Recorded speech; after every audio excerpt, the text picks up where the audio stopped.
8-Bit Eric has a wild take on Disney's Robert Downey Jr. as Doctor Doom. It might change how you see both, but I strongly disagree with most of what he has to say about this. And in this video, I will explain why this man is nuts. So I'm scrolling on YouTube as I usually do and trying to find something interesting. And I see this thumbnail of a video from 8-Bit Eric. Thumbnail says MCU in panic mode, okay? With a picture of Robert Downey Jr. as Doom. Dr. Doom. Now, I'm wondering what's the deal with this, okay? And then I look at the title, Woke Marvel Gets Desperate with Robert Downey Jr. Doom. As we go ahead and review his video, let's pop on over to that page, shall we? I'm sure all of you guys have seen the big trending news by now. Robert Downey Jr. is officially coming back to the MCU, but not as Tony Stark, as Dr. Doom, and Avengers the Kang Dynasty is now rebranded to Doomsday. And it's been... And you know what I have to say to that? I'll be very blunt. I'll be very honest with you. What I have to say about that. This is what I have to say. Thank God. Thank God. After watching Deadpool and Wolverine, it seems like they're headed in a new direction, and I am extremely excited and extremely happy to see this happen. But what does 8-Bit Eric have to say about this? You can never please the man. You can never please him. What does he have to say? Been given a May 2026 release date. Wow. This was a big shocker. I wasn't expecting this. I thought at one point Marvel would have Robert Downey Jr. come back in some form or fashion. Everybody wants him back as Tony Stark. I mean, this dude is the face of the MCU, but now apparently he's going to be the villain of the MCU as well. I don't know how I feel about this. That. I think there's a swerve somewhere. Listen, you don't know if he's going to be the villain. Yes, Dr. Doom is the villain in Marvel, but there is a whole nother chapter in a comic book that I found out recently of when he actually becomes Dr. Doom. I'll get into that after he says whatever it is he got to say. We'll get into that a little bit. In here, which we'll talk about it. And yeah, I'll give you my speculation and thoughts. Here's the reveal. This was at San Diego Comic-Con. Let's go ahead and watch. Woo!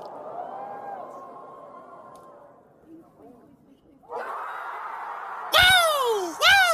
Woo! Woo! Yeah! Hell yeah! Fuck yeah! Fuck yeah! Definitely not expected. You can see a lot of people are shocked.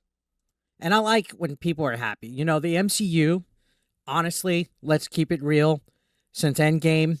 You like when people are happy. Are you ever happy? I think you should be happy. Be happy. Come on. Come on. Let's see those pearly whites. Been on a downslide to the point where they're having stupid DEI bullshit. The MCU, the writing's horrible. I mean, it doesn't help that we had a pandemic that probably soured a lot of things. But if you look at the quality of what's happened since Endgame, it's been bad. They're putting woke writers in there. They're trying to have political agendas. And I agree to an extent. I do agree. A lot of it has been malarkey, straight cow dung, manure. Okay? Manure without the magic mushrooms on it. All right? But you could tell from Deadpool and Wolverine that they are turning a new leaf. And if you haven't seen the movie yet, check out my spoiler-free full breakdown and review. And I'll say it in this video. It is worth it seeing it in the theaters. All right? I saw it in IMAX. I'm going to see it tonight in 3D. I'm going to do a video comparing the two. Hopefully I can get that out before they take it off of 3D because they do that. But I can tell you right now, it is definitely worth seeing it in IMAX, in the movie theater. More people should get out to the movie theaters. All right? Enough of this streaming shit and staying home. Just live in the moment, baby. Live in the moment. Let's continue, shall we? All right. In all their movies. And at this point, it's like, who really cares about anything going forward? Now, Deadpool and Wolverine came out. I saw it. I'm not going to give away spoilers, but it does seem that they're heading back to the fan service way of things. If you watch the movie. Bro, did you make a video criticizing that movie? Because I think you owe it to your people of all the negative shit you spew out. You know, sometimes you're fun to watch. Don't get me wrong. But there's a lot of negative shit in there. All right.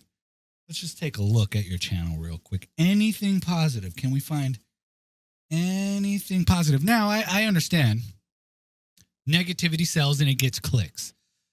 But come on, man. I really, starting in on this YouTube journey, if all it is negativity for clicks, is that what sells? And the whole video's got to be negative? I don't know if I could get behind that. Let's see. All right, videos. Caught lying. Woke bullshit. They hate this game. Exposed. Mass banning. Japan gamers pissed. Like, fuck, dude. I mean, I guess this is the angle that you're going for, you know? This is the angle you're going for. You said before in videos that you would love to be like the cornering, and I guess that's what he does.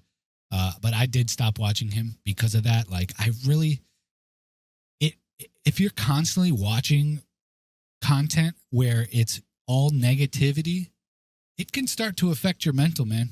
It could definitely start to affect your mental. I can't do it. I'd rather be somewhat happy than just upset and mad at the world all the time. Let's get back to that video. Please keep it spoiler-free in the comments down below, but you could tell that they're trying to correct a lot of things through fan service. Does that make for quality writing? Oh, yeah. No, I would say... And did he criticize the new Deadpool? No, he didn't. Not one video. And that would have been a great video for him to do. Did he do it? No, he did not. I did, however. I certainly did. I'm going to leave that clickable thumbnail for you to click at the end of this video so you can go ahead and watch my full breakdown. And I hope you enjoy it. Deadpool and Wolverine wasn't better than Deadpool 1 or 2 by any means. I could agree with that. The storyline was not as good, but it was very exciting. And it seems like they're headed in the right direction. Now, let's see what else Homeboy has to say. But as far as Disney-produced Marvel movies, yeah, this was one of the best ones in quite some time. But that bar is so low. So now... It is very low. And here's the thing. It is also Disney's first ever rated R movie, which is history in the making. Okay? They are trying to make a comeback. They also hired back the Russo brothers to continue on these next adventures. They directed Captain America, The Winter Soldier, Captain America, Civil War, Avengers, Infinity War, and the Avengers Endgame. Now, those are all great movies. I thought they did more than that, to be honest. Anyways, I don't know if that's all of them, but that's just a few. Let's see what else he has to say. Them bringing Robert Downey Jr. back into the fold, is this a sign of desperation? Is this a sign of a company that is like, wow, if we don't do something quick? I don't think it's desperation. I really don't. I think it is, we fucked up. How can we make this better? Desperation is, well, maybe it is desperation, but it's desperation headed in the right direction. Some people make desperate decisions and desperate measures. Just the simple fact that Disney released a rated R movie, and it seems like this is not going to be the only rated R movie. This means that someone put Magneto's helmet on to keep all the voices out and do the right thing. That's what I think. Somebody got fired or somebody got hired. The Russo brothers got rehired, okay? And now they're going to be headed in the right direction. Yeah, we could point at them and laugh and be like, yeah, look who comes crawling back. Yeah, snap back to reality. Make things right. Okay, yeah, that's great. It's good. Have that opinion. Do what you got to do. Let's see what else he has to say. Going to lose everything. Now, keep in mind, this might not have happened had Jonathan Majors not screwed up with all of his legal issues. They got that Kang Dynasty. Look, Jonathan Majors, yeah, all those legal issues, it's horrible. It's a horrible thing. But the problem is, I don't think he did anything wrong. I don't know the full extent of the case. I seen that footage. Homeboy was trying to get away. She didn't let him get away. She chased him. She chased him blocks down the street. In heels. If that doesn't scream psychopath, I don't know what does. I've dealt with psychopathic women before. This is what they do, okay? I've been abused before. This is what they do. As a man, there's not much you can do to defend yourself because things like this will happen. It's ridiculous. Man is a very talented and great actor. This should not have happened to him. He should not have been found guilty or whatever the case may be. I would have loved to see him continue his career as Kang the Conqueror. He Who Remains, okay? He did such a great job, and that was headed in the right direction. Loki was one of the best. One of my favorite shows, at least. Idea out of the way quick. And that's what they were building for the last few years. They were trying to build towards this whole Kang the Conqueror thing, and then all the legal issues and controversies that happened and him essentially getting blacklisted from Hollywood basically changed things. And then you also had Deadpool and Wolverine come out. Again, fan service. You got the team up with him and Hugh Jackman in a great love letter to the Fox universe, as well as everything that we ever wanted in a Deadpool and Wolverine movie. Great. So now with Robert Downey Jr., if you remember, he was on Joe Rogan not too long ago saying it would take a really good and interesting scenario and narrative for him to even consider coming back. So I have faith in this because Robert Downey Jr. sat down, looked at the proposal, and was like, you know what? This is worth doing it. This is worth essentially coming back out of MCU retirement and being like, okay, let's do this. So if anything, if this fails and it falls flat, it's going to be egg on his face. Yeah, sure, the bag is probably good and worth it for him to be doing this. And also the Russo brothers are returning, so maybe this is a sign of Disney and Marvel Studios trying to make good out of the last few years. I don't know. We still have Agatha to get out of the way, and Captain America 4, which I think Agatha and Captain America 4 are just going to completely bomb, but we got to get them out of the way. They're done. They're in the can. Okay, Agatha. Who's Agatha? I don't even know who that is. Let me find this out. But Captain America 4 I think it looks good. That's just me. It looks good.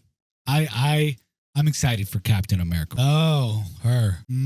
I honestly don't know much about this character. I mean, she was interesting. Maybe I could pull this up. Yeah. So this is Agatha. She's from WandaVision. She was the villain, I believe, in WandaVision. She was all right. Nothing to be too excited about. I honestly did not like WandaVision. Get them out of the way, and let's move forward, right? Now, here's where I'm a little concerned in regards to all of this thing. Are they just doing this to shut us up? And is this just going to be a temporary fix? I don't know. They've also revealed Fantastic Four will be in both Avengers Doomsday and Avengers Secret Wars. And apparently, Robert Downey Jr. is going to be moving forward into it. Now, as far as... See, what puzzles me about this is I would figure someone like 8-Bit Eric would know about this already.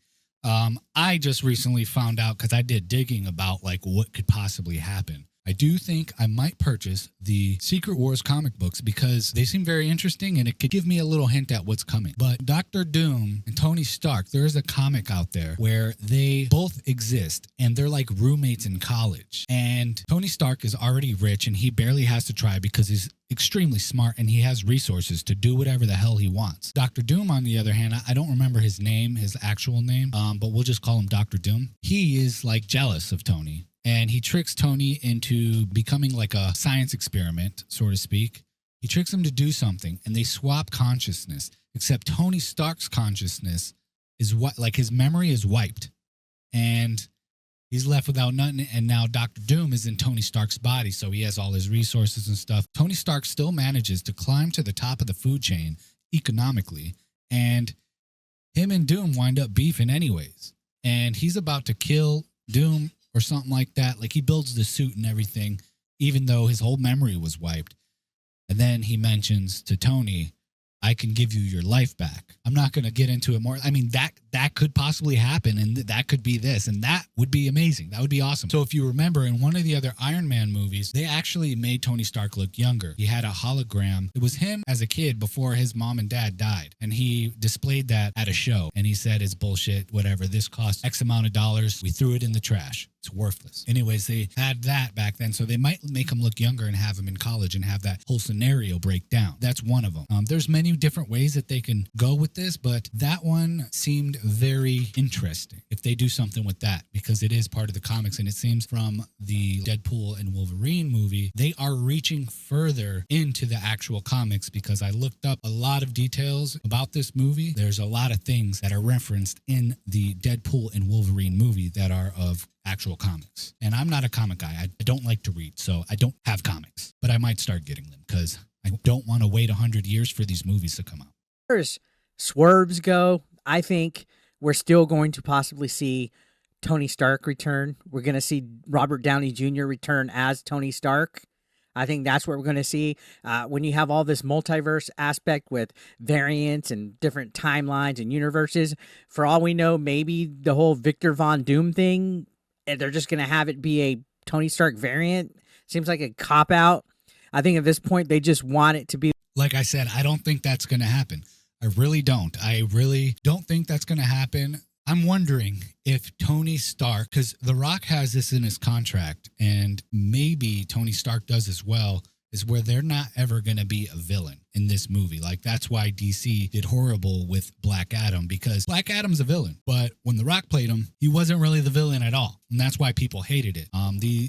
The comic goers and people that are very much, they want it by the books, by the story. If they decided to make him evil, which they probably should, something's probably going to happen. It could probably be like this Tony Stark against that Tony Stark from another universe. I don't know. Be like, oh, Robert Downey's back. No matter how they have him in whatever capacity. When I was on Hypnotic's live stream the other day, they were speculating if he's just going to be full masked the whole entire time and we won't see his face. I don't see them doing that. As far as marketing goes, he's absolutely going to show his face. But I think we're going to see a Iron Man variant with Robert Downey as that character squaring off against Dr. Doom, as, with Robert Downey Jr. playing it. So that's that could be possible. That's kind of what I was saying. That could be possible. I think they should have another evil character that Tony Stark as Dr. Doom, like they remind him that you were not always a bad guy and you could do good in the world. And we need your help because only you are smart enough to beat this person. That could be it. Talk to Doctor Strange. There's only one way. Maybe they do that whole thing again. They go find this other variant of Tony Stark because that's the only way that they know they can beat them. And then Tony Stark dies again or some shit like that. That'd be hilarious. That's what I see. A little bit of like a face versus face type of thing, like Robert Downey Jr. versus himself. And it's sad that it honestly had to come to this point where the MCU had to bring back Robert Downey Jr., had to bring Tobey Maguire, had to bring Andrew Garfield, had to bring other actors like Hugh Jackman and other surprises that I won't get into. No spoilers on anything. They're having to trot out the big guns because they've been messing up for years and years and years. Do I think this is going to work out? Oh, yeah, they definitely had to bring out the big gun, and I'm glad they did. They fucked up royally. They fucked up royally with the past layout. It has the Russo brothers behind it, but it better be some damn good writing. I have faith in this. I think Robert Downey Jr. takes his career serious enough to where he wouldn't do this if he had any kind of hesitation. Could this save the MCU? I don't know. I saw Geeks and Gamers make a video about this, and they said at this point they really don't care because the MCU is time and time again basically failed us since Endgame. And if Disney hasn't changed from up top, if we still have people like Kathleen Kennedy running Star Wars, if we still have all this wokeness and woke writers and people that are wanting to put woke agendas in all of the stuff, we're just going to be back at square one. Are we going to be having a waste of Robert Downey Jr. in this? I don't know. I would like to give hope and faith for it, but we'll see what happens. So what do you guys think? I think you ain't got no hope. You need to have a little faith, and I don't see you having any faith in this. You seem very, nah. You watched the last movie that just came out, Deadpool and Wolverine. You said you liked it, didn't you? You said you liked it. Come on, let's get a smile out of you, can we? Can we get a smile out of you? Do you think in any form or fashion that woke-ass Marvel Studios and Disney has learned their lesson? I think Deadpool and Wolverine is going to help it out because that movie came out, had little to no woke in it, and it's breaking records. I think it was like the 6th biggest gross of all time for a movie. So at this point, I think they got to realize that they need to go back to what made the MCU great. And unfortunately, that includes bringing guys like Robert Downey out. So this is going to be interesting to see what happens, guys. Honestly, I'm a little sad that we're never going to see the Kang thing fully flesh out. I think that could have been good, but I'm all in favor for them making the best story possible if they're genuinely going to do this. So at the same time, I kind of don't want to hold my breath because wokeness is something that Hollywood is just going to keep trying to push. So what do you guys think about this? Let me know your thoughts, and I'll see. So yeah, I do think it is something that they're going to continue trying to push, but I don't know. I think Disney is seeing such a royal loss from this. They have lost so much money by trying to push this agenda on people, and it's just not working out for them. That's hilarious. Look, in the corner here, he has his book. You could buy his book. Buy my new book. Is that a new book? I'm going to check that out. And yeah, that's 8-Bit Eric. So that's what he thinks. He's always doing these clickbaity titles, which is fine. Everybody clickbaits. But come on. Everything on your page is negative, dude. Come on. Let's get some smiles out of you. All right, and that'll do it